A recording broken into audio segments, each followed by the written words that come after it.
In our head, we live in a divided world, but not in reality. In your head, you can say, oh, Chile is so fundamentally different from Brazil. But in reality, like, you go to work 9 to 5, they go to work 9 to 5, you have children, they have children. What is the difference? What is it about this conflict that it has just not been possible to come to an end? It's one of the longest running, more than a century. Yeah. One of the most violent. What's missing, or what have we done wrong? We think of it as the most violent.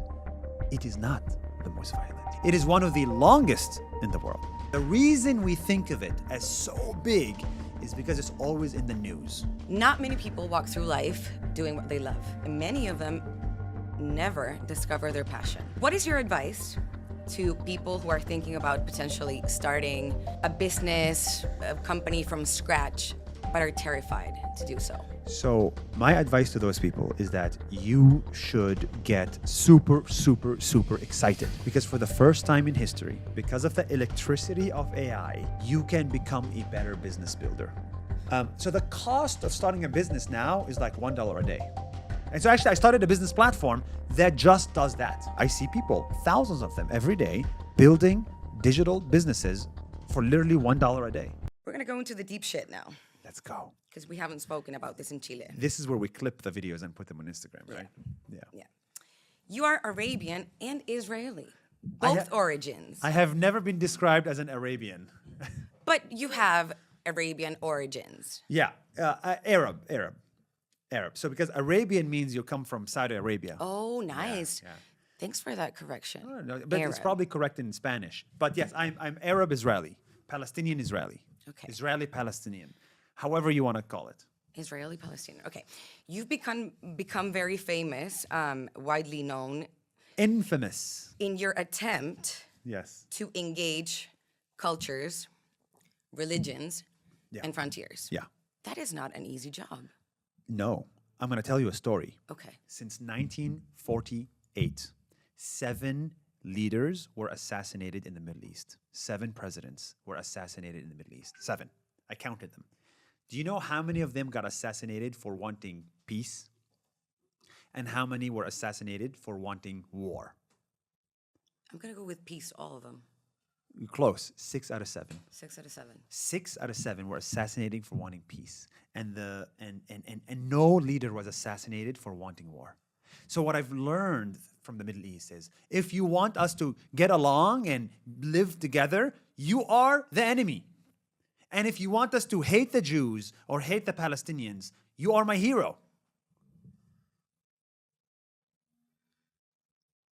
What is it about this conflict that it has just not been possible to come to an end? It's one of the longest running. Yeah. More than a century. Yeah. One of the most violent. Yes.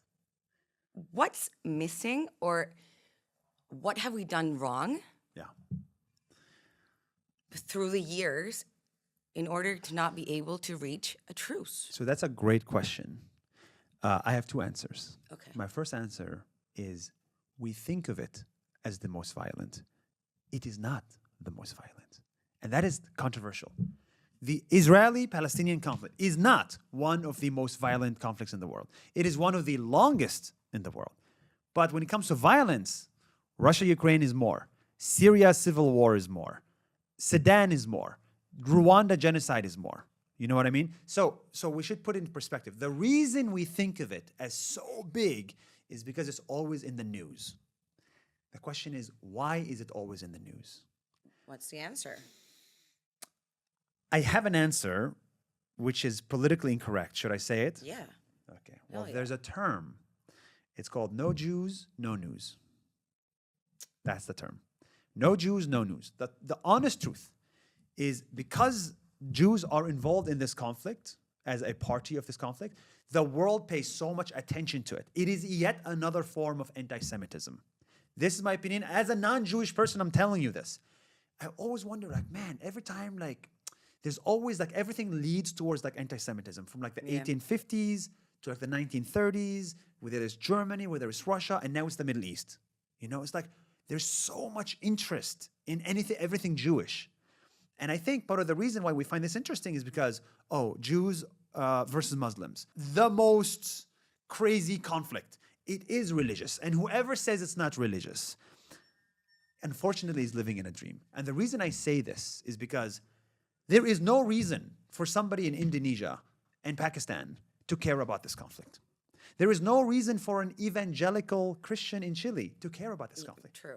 It is because of religion. So hang on. Let me zoom in on that. The media then is playing a big role. Yes, totally. Totally. But how do we solve this? Well, one thing I've learned is that look at incentives. What is your incentive today to have a good conversation? Yeah. So you ask sensitive questions, right? Which I love. I love your incentive because it's also my incentive too. What is the incentive of a TV channel? To have the most views. What gets the most views? It's whatever people want to watch. What do people want to watch? It's whatever, So the media, I don't know if it's the cause or the symptom. If we didn't watch it, the media wouldn't make it. The media tried to make a video about the Sudan poverty or the Sudan civil war. Do you care about the Sudan civil war? Not really. So when the media talks about it, I think she's going to skip. Yeah. I actually went to Africa in February. Far more crazy problems there. Indeed. Really than religious conflicts. Indeed.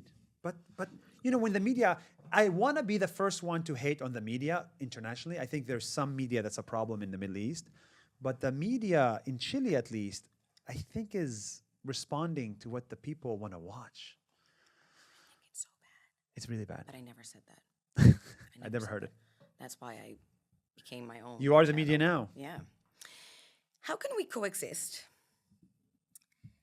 with so many geopolitical, religious conflicts, war, hunger, and death happening every day? My honest answer is coexistence happens when you have something to lose. So what does that mean?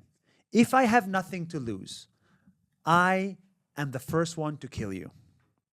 But if I come now and kill you, I will lose my career, I will lose my freedom, I will lose my job, I will lose my friends.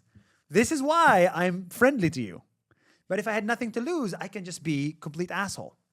The same thing. Unfortunately, in those parties, unfortunately in Gaza, the people have nothing to lose. So because of that, it's like, okay, well, let's resort to whatever it is that is. Let's elect Hamas and let's resort to the terrorism. That's what I call it. It's terrorism, what Hamas is doing. While in the West Bank, which is also Palestinians, Palestinians in the West Bank have something to lose. They have jobs. They have jobs inside Israel. They have territory. They have families. They have houses. They have a lot to lose. So I think economic interdependency means peace. You and I need to be economically dependent on each other. And that's how you end up with coexistence. Not because I love you or you love me. It's because I need you and you need me. Well, if you decide to kill me right now, you would be very viral. Because it would be live. I know, and that would be very viral. But who's gonna get the money from the ads? My children. Well, in a trust fund. Let's ask them if they're happy.